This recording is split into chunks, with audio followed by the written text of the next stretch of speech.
Hello दोस्तों, India world update में आपका स्वागत है। तो चलिए बात करते हैं आज बहुत इम्पॉर्टेंट टॉपिक पर।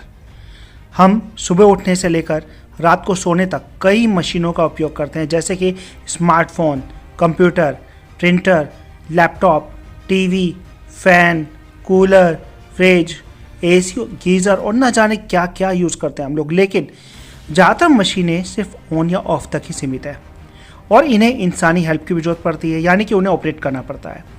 इसलिए हमें ज़रूरत है ऐसी मशीनों की जो बिना इंसानी हेल्प के काम कर सके। आप सभी ने मार्वल सिनेमैटिक यूनिवर्स की फिल्में तो देखी ही होंगी।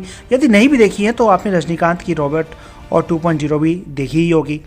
इस फिल्म में दर्शाया गया है कि रॉबर्ट इंसानों के अंदर एक ऐसी इंटेलिजेंस पावर होती है जिसके जरिए वो अपने आप कुछ ना कुछ सीखता रहता है, जैसे कि इस चीज़ को देखकर, किसी आवाज़ को सुनकर और किसी को टच या महसूस करके उसे यह पता चल जाता है कि उसे कब क्या करना है। ठीक इसी प्रकार ऑटोमेटिक मशीन्स और रोबोट्स के अंदर भी एक इंटेलिजेंस विकसित किया जाता है। जब से कंप्यूटर का आविष्कार हुआ है तब से लगातार हम लोग कंप्यूटर पर निर्भर होते जा रहे हैं। हर इंसान रोज़ाना अपनी ज़िंदगी में किसी न किसी रूप में कंप्यूटर या मशीनों का यूज़ करता है। आज बिना कंप्यूटर या मशीनों के जीवन संभव ही नहीं लगता।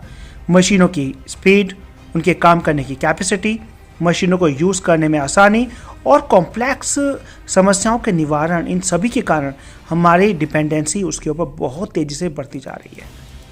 आर्टिफिशियल इंटेलिजेंस कंप्यूटर साइंस की एक ऐसी ब्रांच है जिसके अंदर मशीनों पे सोचने, समझने और निर्णय लेने की कैपेसिटी विकसित की जाती है।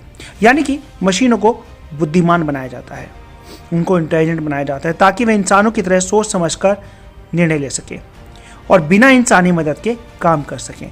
अगर आसान भाषा में कहें तो आर्टिफिशियल इंटेलिजेंस मशीनों का दिमाग है जिसकी मदद से वो सोच समझकर निर्णय ले सकती हैं और बिना किसी हेल्प के स्वतंत्र रूप से काम कर सकती हैं। जिस तरह इंसान अपने दिमाग की मदद से किसी भी प्रॉब्लम्स को सॉल्व कर लेता है, वैसे ही आर्टिफिशियल इंटेलिजेंस की हेल्प से मशीनें भी अपनी समस्याओं को खुद ब खुद हल कर सकती हैं और इसी की हेल्प से मशीनों को समझदार और बुद्धिमान बनाया जाता है ताकि वो स्वचालित रूप से काम कर सके और इंसानों पर उनकी डिपेंडेंसी कम हो सके। दोस्तों, आर्टिफिशियल इंटेलिजेंस के बारे में सबसे पहले दुनिया को जॉन मैकार्थी ने बताया था, इसलिए उन्हें आर्टिफिशियल इंटेलिजेंस का जनक या फादर भी कहा जाता है।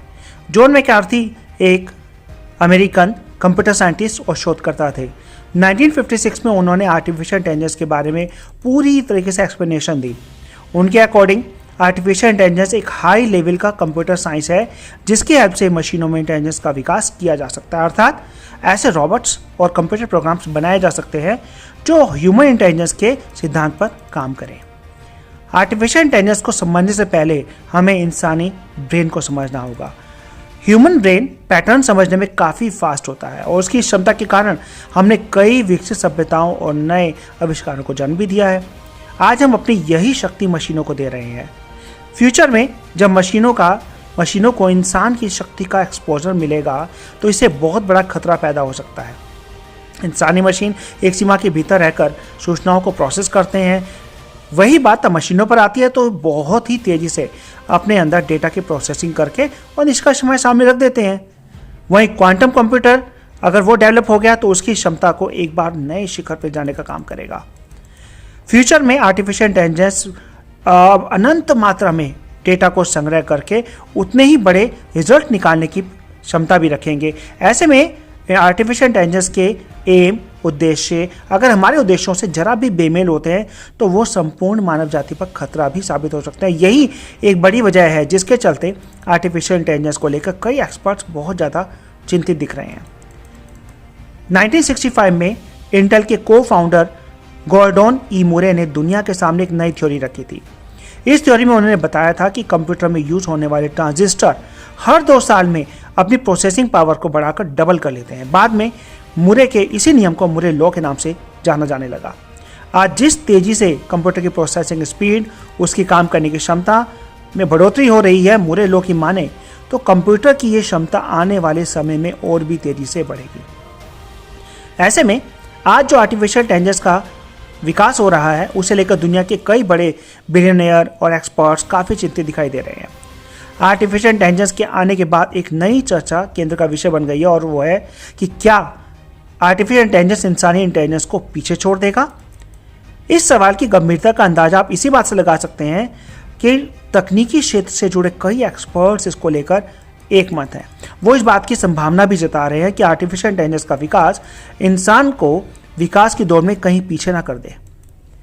सदी के महान वैज्ञानिक रहे स्टीफन हॉकिंग्स ने भी आर्टिफिशियल इंटेलिजेंस के विकास से होने वाले खतरों को लेकर हमें आगाह किया था। वहीं एलन मस्क, जिनको कौन नहीं जानता, उनका मानना है कि आर्टिफिशियल इंटेलिजेंस मानवता के लिए सबसे बढ़िया लेकिन सबसे बुरी दोनों चीजें साबित हो सकता है।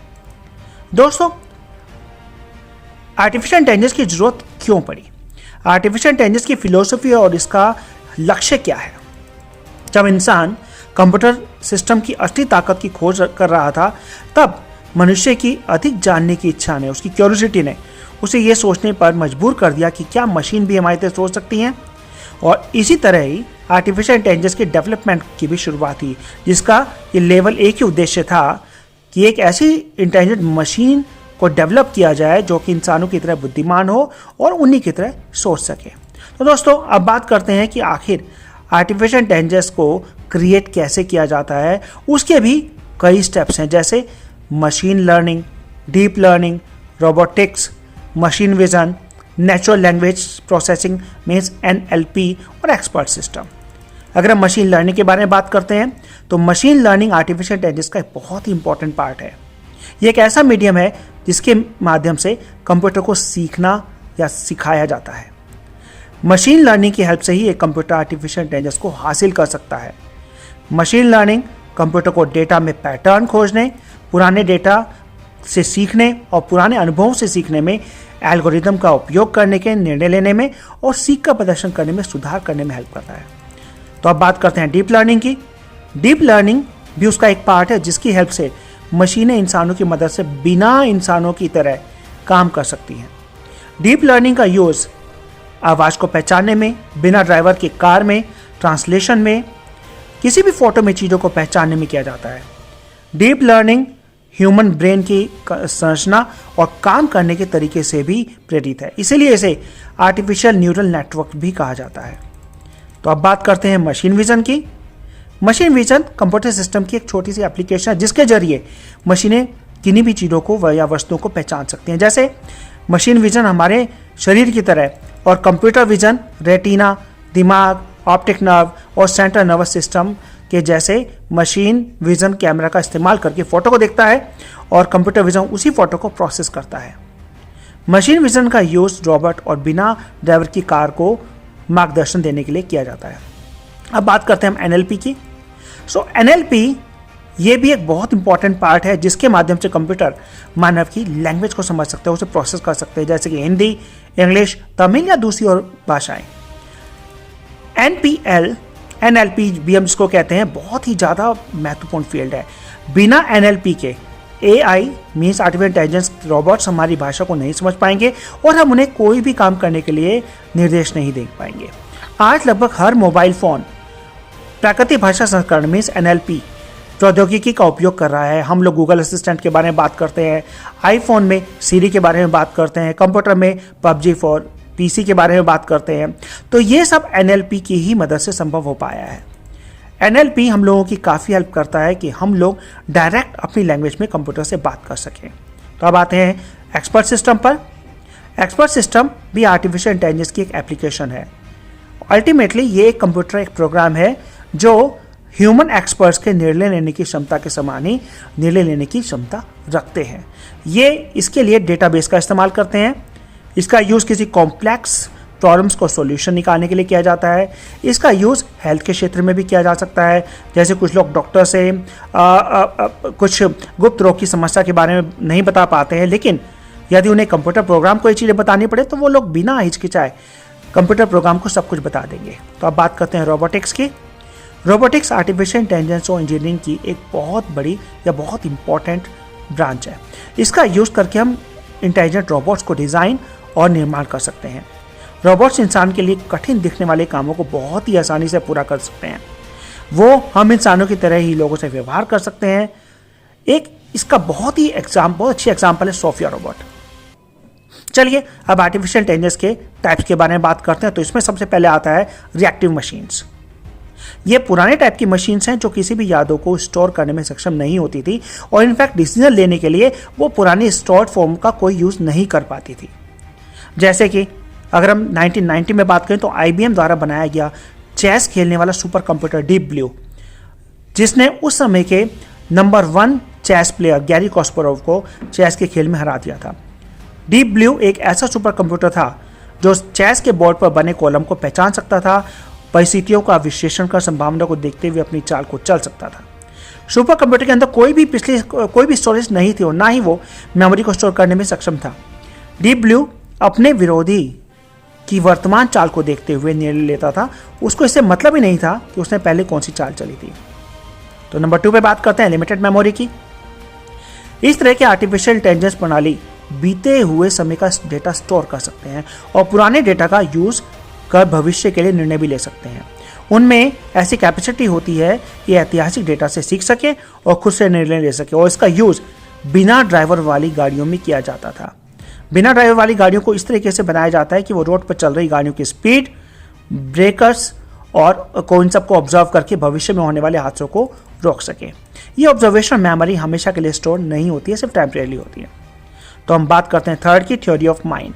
अब तक जो हमने 2 के बारे में बात की है उनका यूज तो हम बहुत टाइम से कर रहे हैं, लेकिन अब हम जो बात कर रहे हैं यह है कि 2 ऐसे प्रकार की जो केवल विचारों और थ्योरी में मौजूद है, मीन्स हाइपोथेटिकल है। अभी उन पर काम चल रहा है। इसके पीछे विचार ये है कि हम मानव व्यवहार, भावनाओं और इच्छाओं को समझने के लिए मशीनों को कैसे सक्षम कर सकते हैं। यह बहुत ही कॉम्प्लेक्स टेक्निक है जिस पर अभी भी काम किया जा रहा है।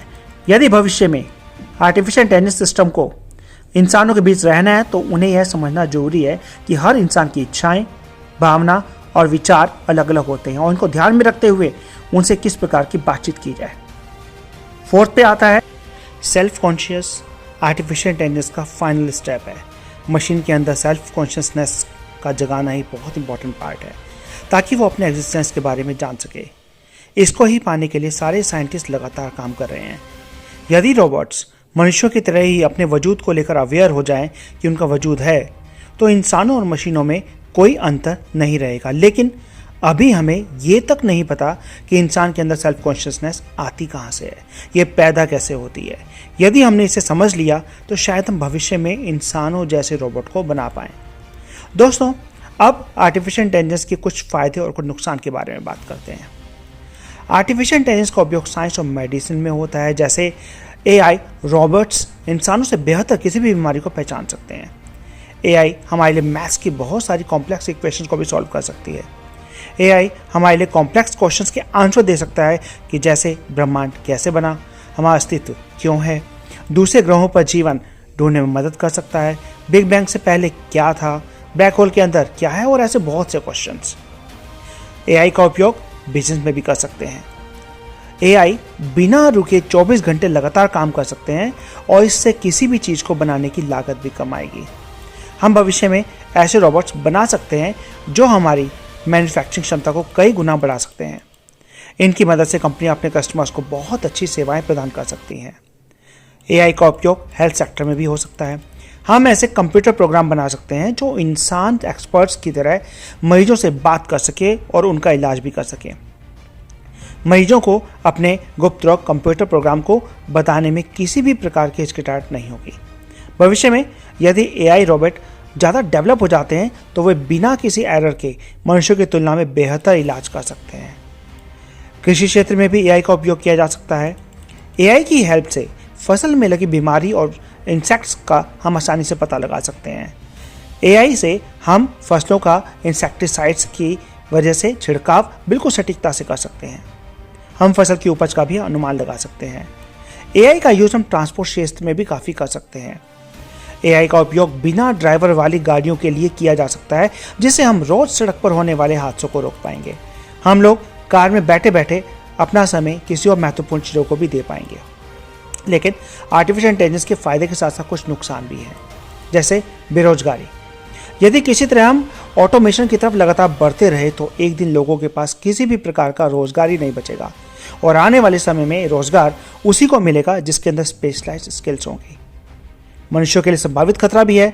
यदि हमने एडवांस आर्टिफिशियल इंटेलिजेंस रोबोट्स बना लिए तो सोचने में सक्षम हो, हमारी तरह काम कर सकें, तो एआई रोबोट्स इंसानी सभ्यता के लिए एक बहुत ही बड़ा खतरा साबित हो सकते हैं। अगर किसी भी तरह से हथियार बनाने के लिए एआई टेक्निक का इस्तेमाल किया गया या यह टेक्निक आतंकवादियों के हाथों में चली गई तो यह मानवता और मानव सभ्यता के लिए बहुत बड़ा खतरा साबित हो गया। अब बात करते हैं आर्टिफिशियल इंटेलिजेंस और हमारा भविष्य क्या है। दिन प्रतिदिन आर्टिफिशियल इंटेलिजेंस का इस्तेमाल बढ़ता ही जा रहा है। हम मनुष्य धीरे धीरे ऐसी मशीनों के ज़्यादा आदी बनते जा रहे हैं। हम हमारी ज़रूरतों को पूरा करने की कोशिश में एआई को और भी ज़्यादा शक्तिशाली और ज़्यादा एडवांस कर रहे हैं ताकि ये हमारे कठिन से कठिन काम कर सके, और ऐसा होने से हमारे जाने अनजाने में ये मशीन और भी ज़्यादा ताकतवर बन रही है और इनमें सोचने की शक्ति भी धीरे धीरे करके बढ़ रही है, जिससे ये किसी भी परिस्थिति में खुद को डाल सकते हैं और ये हमारे लिए अच्छी बात नहीं है। वो दिन दूर नहीं जब ये हमारे आदेश का पालन भी ना करें और अपने मन मुताबिक ही काम करें, और ऐसे में मनुष्य समाज को काफ़ी नुकसान उठाना पड़ सकता है। ये हमारे सभी इंडस्ट्रीज़ में पहले अपनी जड़ गाड़ चुके हैं और अब उनके बहुत आदी बन चुके हैं, जिससे उनके बिना हमारा काम करने में भी तकलीफ हो रही है। सुनने में भले ही ये बात थोड़ा अटपटा लगे, लेकिन ये 100% बिल्कुल सही है। मेरा मानना है कि भले ही हम आर्टिफिशियल इंटेलिजेंस का इस्तेमाल अपने जीवन में अच्छाई के लिए करें, लेकिन हमें ये बात ध्यान में रखना बहुत ही ज़रूरी है कि कुछ चीज़ें जो कि कंट्रोल के ऊपर हैं, उनकी चाबी हमें अपने पास ही रखनी चाहिए ताकि समय आने पर हम उसका सही इस्तेमाल कर सकें। तो दोस्तों, अगली वीडियो में फिर मिलते हैं एक और टॉपिक के साथ। अगर आपको वीडियो पसंद आए तो लाइक, शेयर और सब्सक्राइब जरूर करें, और अगर आपको किसी स्पेशल टॉपिक पर वीडियो चाहिए तो नीचे दिए कमेंट बॉक्स में अपने टॉपिक्स बताएं। Thank you.